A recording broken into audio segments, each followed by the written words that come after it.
오늘은 마태복음 12장 1절에서 21절까지 본문입니다.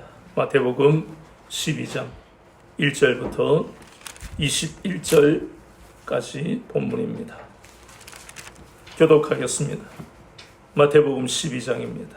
그때 예수께서 안식일에 밀밭 사이로 가실새 제자들이 시장하여 이삭을 잘라 먹으니 바리새인들이 보고 예수께 말하되 보시오 당신의 제자들이 안식일에 하지 못한 일을 하나이다. 예수께서 이르시되 다윗이 자기와 그 함께한 자들이 시장할 때에 한 일을 잃지 못하였느냐. 그가 하나님의 제자들과 제사장들이 자기나 그 함께한 자들이 먹어서는 안 되는 진설병을 먹지 아니하였느냐. 또 안식일에 제사장들이 성전 안에서 안식을 범하여도 죄가 없음을 너희가 율법에서 잃지 못하였느냐. 내가 너희에게 이르노니 성전보다 더 큰 이가 여기 있느니라. 나는 자비를 원하고 제사를 원하지 아니하노라 하신 뜻을 너희가 알았더라면 무죄한 자를 정죄하지 아니하였으리라. 인자는 안식일의 주인이니라 하시니라. 거기에서 떠나 그들의 회당에 들어가시니 많은 사람이 있는지라. 사람들이 예수를 고발하려 하여 물어이르되 안식일에 병 고치는 것이 옳으니까. 예수께서 이르시되 너희 중에 어떤 사람이 양 한 마리가 있어 안식일에 구덩이에 빠졌으면 끌어내지 않겠느냐. 사람이 양보다 얼마나 더 귀하냐. 그러므로 안식일에 선을 행하는 것이 옳으니라 하시고. 이에 그 사람에게 이르시되 손을 내밀라 하시니 그가 내밀매 다른 손과 같이 회복되어 성하더라. 바리새인들이 나가서 어떻게 하여 예수를 죽이리까 의논하되 예수께서 아시고 거기를 떠나가시니 많은 사람이 따르는지라. 예수께서 그들의 병을 다 고치시고 자기에게 나타내지 말라 경고하셨으니 이는 선지자 이사야를 통하여 말씀하신 바 보라 내가 택한 종곧 내 마음에 기뻐하는 바 내가 사랑하는 자다. 내가 내 영을 그에게 줄 터이니 그가 심판의 경험에 알게 하리라. 그는 다투지도 아니하며 들레지도 아니하니 아무도 길에서 그 소리를 듣지 못하리라. 상한 발들을 꺾지 아니하며 꺼져난 심지를 끄지 아니하리를 심판하여 이길 때까지 하리니. 같이요. 또한 이방들이 그의 이름을 바라리라 함을 이루려 하심이니라. 아멘. 오늘은 마태복음 12장 1절부터 21절까지의 본문을 통해서 사람이 양보다 얼마나 더 귀하냐 하는 제목으로 같이 은혜를 나누겠습니다. 제자들은 예수님과 함께 전도 여행을 떠났다가 돌아오는 길에 너무 지치고 또 허기가 져서 밀밭에 있는 이삭을 잘라 먹었습니다. 그런데 이 거룩한 일, 하나님의 일을 한 제자들을 위로해야 할 바리새인들이 안식일에 죄를 지었다고 그들을 비난하고 정죄한 그러한 내용을 본문에서 말씀하고 있습니다. 모세율법에서 그러한 말씀을 한 것이 아니고 장로들의 유전이라는 그러한 것을 근거로 정죄하고 있는 것입니다. 물론 출애굽기 20장 8절에서 11절까지의 본문을 보면 10계명 중에 안식일을 지키는 계명이 나옵니다. 하나님은 안식일을 어떻게 지키라고 하셨느냐 하면 너희들은 안식일을 기억하여 거룩하게 지켜라. 6일 동안은 내 모든 일에 힘을 다해서 행하고 그리고 7일째 되는 날은 안식일이니 아무 일도 하지 말라. 이것이 안식일 계명이 맞습니다. 그런데 바리새인들은 그 안식일에 이삭을 먹었다고 죄가 된다는 구절이 없는데도 불구하고 장로들의 유전을 통해서 정죄하고 있습니다. 장로들의 유전을 보면 사람이 만든 것들인데 거기에 보면 이삭을 자르는 것은 추수죄, 그리고 그 이삭을 손으로 비비는 것은 이것은 또 탈곡을 한다고 해서 또 이게 죄가 돼. 그리고 손으로 비벼서 먹는 것도 죄가 된다고. 이건 노동죄다. 기가 막힌 해석을 해내고 이 정말 우습지도 않는 그런 말을 통해서 정죄하고 있는 것입니다. 그런데 예수님은 율법의 이 안식일이라는 율법의 진정한 의미와 그리고 그 정신을 두 가지 예를 통해서 바리새인들 그리고 유대인들에게 그리고 오늘날 구원받은 우리들에게 가르치십니다. 첫 번째는 다윗의 예를 본문에서 들고 있는데 사무엘상 21장 6절에 보면 다윗이 누구에게 쫓겼습니까? 사울에게 쫓겼어요. 자기 힘으로는 도망갈 데가 없는 것 같은데 하나님이 오묘한 방법으로 그 사울의 칼날을 피하게 하셨어요. 그런데 그가 그와 함께하는 자들과 함께 피하다가 너무 허기가 진 거예요. 그를 도울 사람을 만나기는 쉽지가 않고, 왜냐하면 도우면 사울 왕에게 핍박을 받을 것이니까. 그래서 간 곳이 노브 땅에 대제사장인 아히멜렉에게 갔습니다. 그런데 그 하나님은 아히멜렉을 감동하셔서 제사장들만 먹는 진설병을 먹게 하셨어요. 이것은 무엇을 말하는가 하면 예수님이 이 안식일의 규정에 대해서 아주 깊이 있게 풀어주시는 그것이 다윗의 예인데, 안식이라 하더라도 그 안식일에 생명을 유지하는 것이나 자비를 베푸는 것은 안식일의 정신에 합당하다는 그 예를 예수님은 다윗을 통해 우리에게 말씀하시는 겁니다. 본문에 보니까 두 번째 예는 바로 제사장들이 안식일에 성전에서 번제해드릴 제물을 잡는, 가죽을 벗기고 그 제물을 불태우는 이런 모든 행위가 노동이지요. 육체 노동을 했으니까 안식일을 어긴 것이 되잖아요. 예, 안식일을 어긴 게 맞습니다. 그러나 예수님이 이 예를 드는 것은 제사장들은 세상 일을 하는 사람들이 아니지요. 하나님께 거룩한 제사를 드리는 그런 거룩한 일, 하나님께 영광을 돌리는 일을 하는 이런 경우에는 안식일 날 이 노동, 성전을 위해 봉사하는 이 일들은 안식일을 어기는 것이 아니라 예외 상황이고 특별한 경우라는 것입니다. 우리가 어렵게 생각할 것도 없고, 생각해 보세요. 경찰이 범인을 잡으려 차를 몰고 가는데 교통법규를 지키면 그 범인을 잡을 수 있을까요? 술이 취해가지고 갈짓자로 차를, 그것도 엄청난 속도로 몰고 있는 그 사람을 잡지 않으면 더 많은 피해를 낳을 텐데 교통법규를 어떻게 지킵니까? 사이렌을 울리면서 엥 하고 잡으러 가야 되는 거예요. 교통법규를 어길 수밖에 없습니다.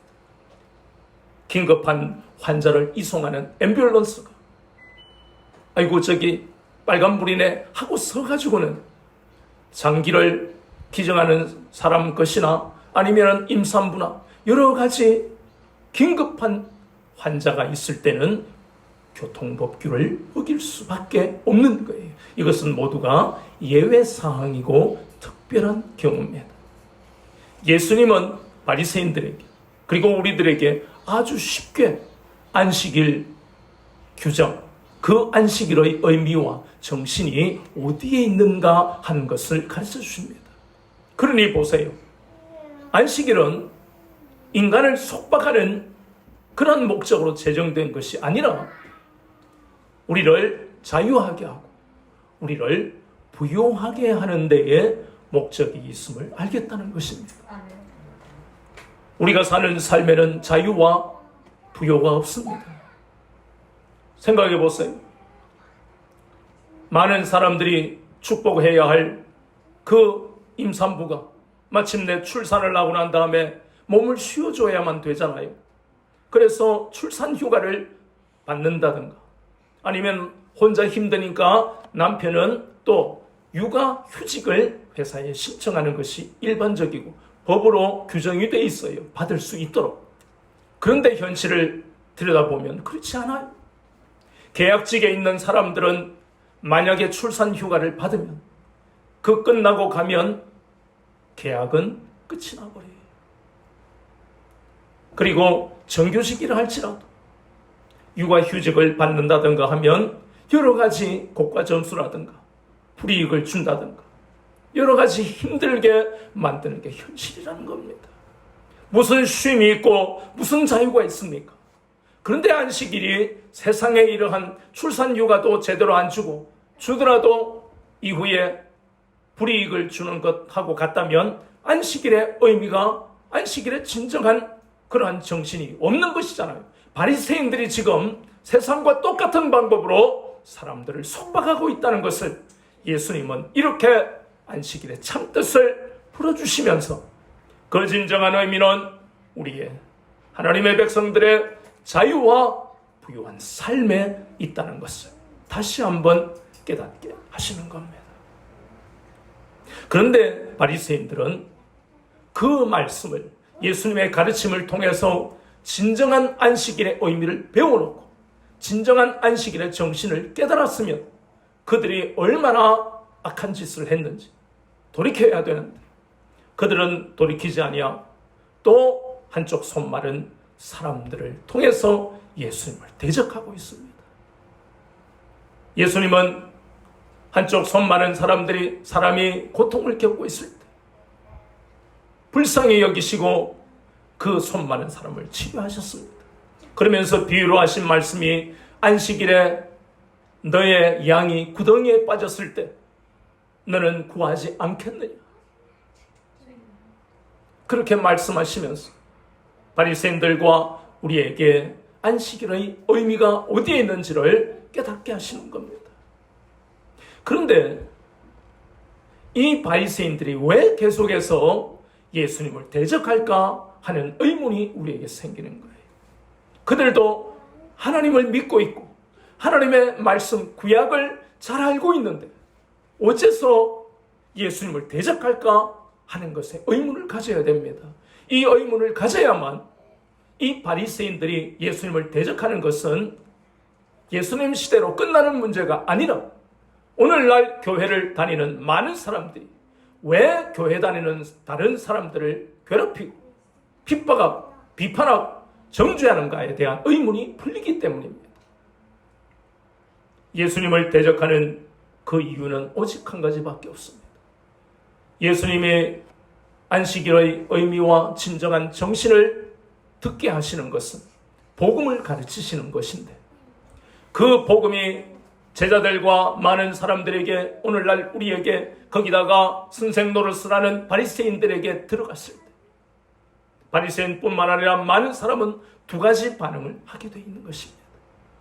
그런데 불행하게도 바리새인들은 어떻게 반응했습니까? 그 가르침으로 인해서 많은 사람들이 그리고 자신들이 얼마나 교만한지 얼마나 위선적인지 그러한 것이 드러나 버렸어요. 지금까지 바리새인들의 가르침을 받았던 사람들은 예수님의 복음을 들으면서 그들의 교만과 위선을 알게 되었다는 것입니다. 거기다가 바리새인들은 자신들이 그렇게 드러난 데 대한 분노가 일어났고 그리고 그 마음에 찔림을 받았다는 겁니다. 그들이 마음을 돌이키는 반응을 했다면 그들은 구원받았을 거예요. 그러나 바리새인들은 찔림을 받고 그들의 교만과 위선이 드러났을 때 하나님께로 마음을 돌이킨 것이 아니고 예수님을 대적했습니다. 우리는 구약과 신약을 통틀어서 복음이 우리에게 들어왔을 때에 반응하는 것이 항상 두 가지인 것을 보았어요. 창세기 19장에 보니까 롯의 두 사위는 장인의 그러한 엄청난 말을 듣고 소돔 고모라가 멸망할 것이라는 그 엄청난 말을 듣고 그들이 돌이켰다면 그들은 구원을 받았겠지만 그들은 그것을 무엇으로 여겼습니까? 농담으로 여겼습니다. 오늘날 많은 사람들은 물질의 부유함을 누리면서 영적인 그 갈급함을 그리고 인생의 공감을 애써 무시해버리고 다른 것으로 세상적인 것으로 채우고 있으면서 우리의 영혼의 갈급함을 채워주시는 주님의 그 복음을 로세두 사위들처럼 농담으로 여기는 것입니다. 여호수아서 2장 9절에서 11절까지의 말씀을 보면 하나님이 택하신 이스라엘 백성들을 위해서 하나님이 어떻게 하셨는가 하는 엄청난 소식을 여리고성의 주민들이 다 들었다는 것입니다. 그래서 그들의 반응합니다. 그들의 간담이 녹았다고, 겁이 나서 두려워서 충격을 받았다고 성경은 말씀하십니다. 그런데도 그들의 반응, 우리가 잘 아는 대로 라합과 그 가족을 제외한 사람들, 그것을 모두 무시해버렸습니다. 그뿐만 아닙니다. 사도행전 3장 27절과 7장 54절은 극한의 대비를 보이는 대목입니다. 똑같이 복음을 듣고 찔림을 받았지만 예루살렘에 있는 많은 사람들은 사도들을 향해 선생들이여 우리가 어찌할꼬 하고 회개하고 복음을 받아들였고 그들은 마침 구원을 받았습니다. 그러나 7장 54절에 보이는 많은 사람들, 스데반 집사의 그 복음을 듣고 찔림을 받았지만 그들은 이 바리새인들처럼 결국은 스데반을 죽이는 악한 행동을 했습니다. 오늘날 많은 사람들이 교회를 다닙니다. 이 복음은 우리를 살리는 생명의 말씀입니다. 그런데도 불구하고 그 말씀을 듣고 찔림을 받지 못하는 사람도 문제지만 찔림을 받고 난 다음에 그 말씀을 대적하고 그 말씀을 전하는 사람을 대적한다면 그의 인생, 회개하지 않는 한 불행으로 끝날 수밖에 없다는 것입니다. 교회를 다니는 것이 중요한 것이 아닙니다. 말씀을 듣고 찔림을 받고 그 찔림을 받고 내가 주인입니다. 회개하고 하나님께로 돌이켜야만 날마다 구원의 은혜를 받을 수 있다는 것입니다. 예수님은 오늘 이 안식일 논쟁을 통해서 율법의 근본 정신이 사랑이라는 것을 가르치십니다. 마태복음 22장 37절부터 40절에 나오는 말씀을 보니까 율법의 가장 중요한 것이 두 가지라고 말씀합니다. 하나는 하나님을 사랑하는 것이고 또 하나는 내 이웃을 내 몸과 같이 사랑하는 것이라고 말씀합니다. 그렇다면 우리는 또 의문이 생기는 겁니다. 과연 우리의 이웃들이 누구냐 하는 것입니다. 성경 말씀에 보니까 내 이웃에 대한 말씀을 합니다. 우리가 흔히 알고 있는 사전적 의미의 이웃은 누굽니까? 우리 옆집, 앞집, 뒷집, 근처 500m 이내에 있는 사람들이 이웃이겠죠. 그러나 성경은 그렇게 말씀하고 있지 않습니다. 공간을 초월해서 우리의 이웃이 누구냐? 첫 번째는 로마서 14장과 15장을 보면 우리의 이웃은 맨 먼저 신앙 공동체 내에 믿음이 연약한 자들이 우리의 이웃입니다. 모두 믿는 사람들이 있는 가정이라 할지라도 모든 가족들이 믿음이 강할 수는 없습니다. 그 중에 어떤 가족은, 어떤 권속은 믿음이 연약할 수 있다는 것입니다. 교회도 마찬가지입니다. 모든 성도가 믿음이 강할 수가 없습니다. 왜냐하면 믿음은 서로의 시차를 두고 하나님이 진보의 은혜를 허락하시기 때문입니다. 그 로마서 14장 15장 말씀에 나오는 그 믿음의 강한 자와 약한 자에 대한 말씀은 바로 고린도전서 10장에 더 구체적으로 나옵니다. 고린도 도시는 음란한 도시요 우상 숭배한 도시입니다. 고린도 도시의 시장에 가면 고기를 살 수 있습니다. 그런데 그 고기는 이미 우상에게 바쳐진 제물이기 때문에 이제 예수님을 믿고 고린도 교회를 다니기 시작하는 많은 사람들은 갈등을 일으키는 것이 우상 앞에 바쳐진 이 고기를 먹어야 되느냐 말아야 되느냐. 나는 안 먹는다. 채소만 먹을 거야. 나는 우상의 제물이 아무것도 아니라는 바울의 그 말을 듣고 나는 먹을 것이야. 이렇게 갈라지는 거예요. 그게 또 논쟁이 되어서 교회는 또 시끄러웠어요. 그런데 정확하게 성경은 뭐라고 말씀합니까? 우상의 제물인 줄 알고 먹어도 되지만 옆에 믿음이 연약한 자, 불신자가 있을 때는 그것이 우상에 바쳐진 제물이라 하면 먹지 말아라고 성경은 말합니다. 혼자 있을 때는 우상에 바쳐진 제물이라도 먹어도 아무 상관이 없다. 왜냐하면 우상의 제물은 아무것도 아니기 때문에. 믿음이 강한 자랄지라도 믿음이 연약한 자, 채소를 먹는 사람을 비난하지 말라고 성경은 말씀합니다. 로마서 14장에서 왜 그렇게 믿음이 연약한 자를 비판하거나 정죄하지 말라고 하시느냐면 믿음이 강한 자나 믿음이 연약한 자나 모두가 그들을 위해 예수님이 피 흘리셨기 때문에 우리의 형제라는 것입니다.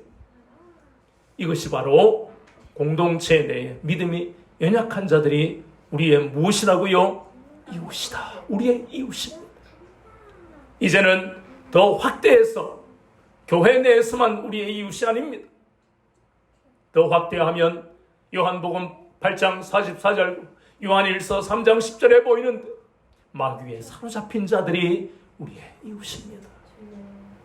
마태복음 9장 13절에 나오는 대로 우리도 과거에 이렇게 마귀에 사로잡힌 죄인들이었잖아요. 왜냐하면 예수님이 이 땅에 오신 것은 의인을 구하기 위해서가 아니라 죄인을 구하기 위해서 오셨기 때문에 우리 모두도 과거에 죄인이었습니다. 지금 죄인이라 할지라도 그들은 우리의 이웃이라는 것입니다.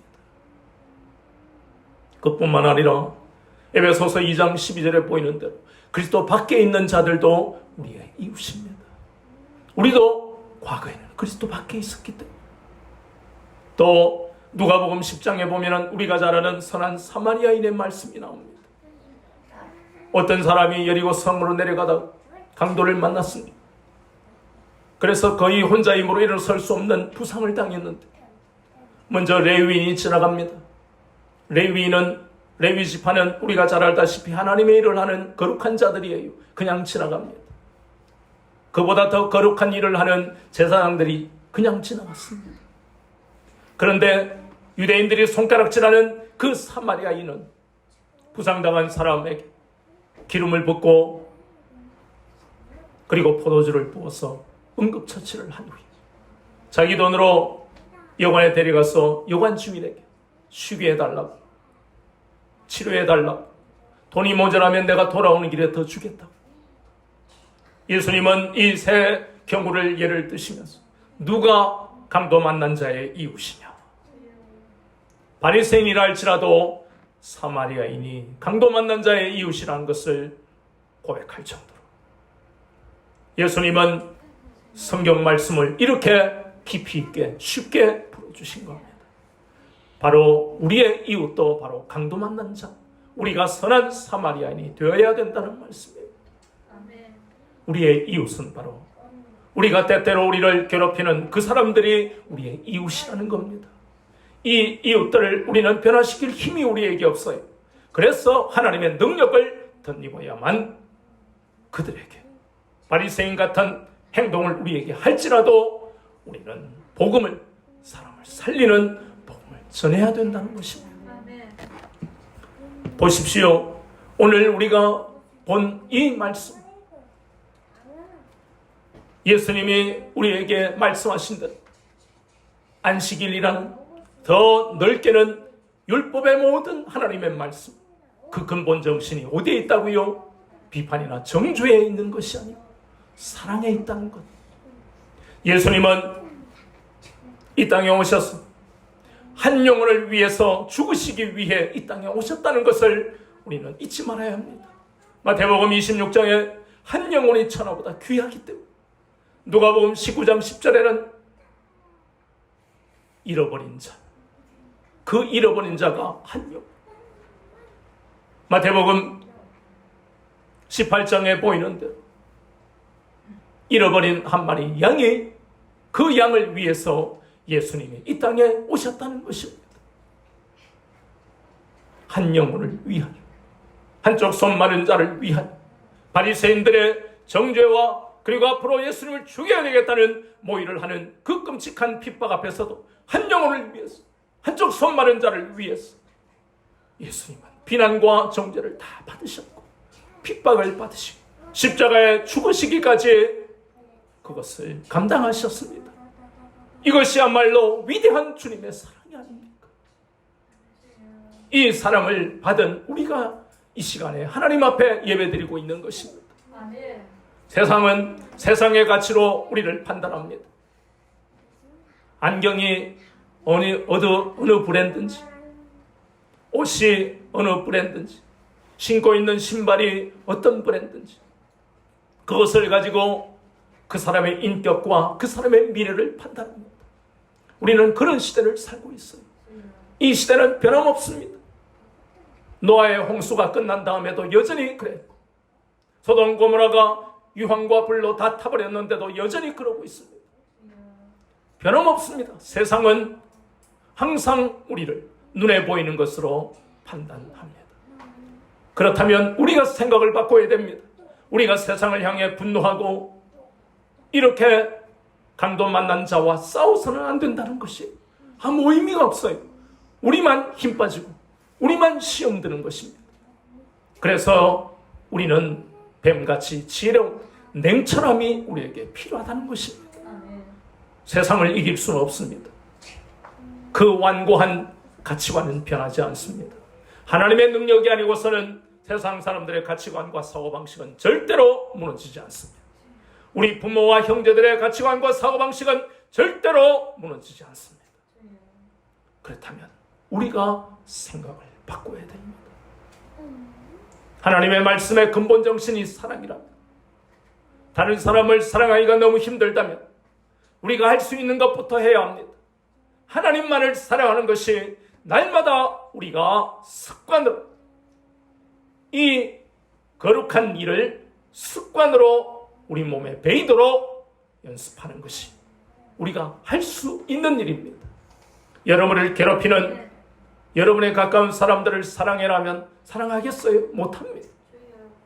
그러면서 나는 도저히 사랑할 수 없습니다. 어떻게 사랑합니까? 자기 합리화하지 마시고 할 수 있는 것이 바로 하나님만을 사랑하는 것은 어떤 환경에서도 가능한 일입니다.